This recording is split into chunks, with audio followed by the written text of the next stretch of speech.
A plus B, syllabe, C, métaphore, grammaire, W, hypothèse, oxymore. Mon chou, tes couettes sont chouettes sous la couette. Les toucher, c'est chou. Bonjour professeur, je m'appelle Rosita et je suis italienne. Je voudrais vous poser une question.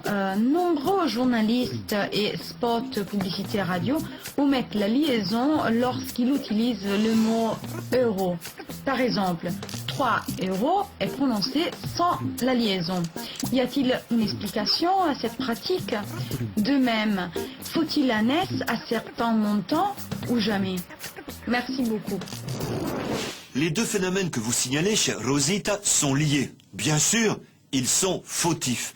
Mais il est intéressant de voir d'où ils proviennent. Euro est d'abord un préfixe, lequel fait quelque violence à la langue française. Nous prononçons en effet Europe. Euro en tant que tel n'existe pas. Pour que ce préfixe devint actif en français, il a fallu d'une part la pression de la langue anglaise qu'il avait adoptée, d'autre part des modèles préexistants. Notons qu'une des premières créations fut eurocrate, sur le modèle de technocrate et de bureaucrate. Dès lors, la fortune du préfixe euro fut des plus rapides, en matière économique, euro-dollar, comme en politique, euro-communisme. Euro est un des préfixes les plus productifs de la langue française d'aujourd'hui. Je peux par exemple inventer une eurosensibilité, une euromobilisation.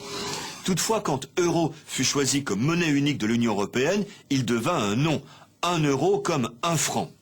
Certains restèrent perplexes devant cet objet parlant non identifié, un préfixe devenu un substantif, d'autant plus que sur les billets, par neutralité linguistique, euro reste au singulier. Le considérant avec une certaine distance, beaucoup oublient de pratiquer la liaison, 3 euros comme 3 œufs, ils oublient également la mise au pluriel graphique à l'aide d'un S.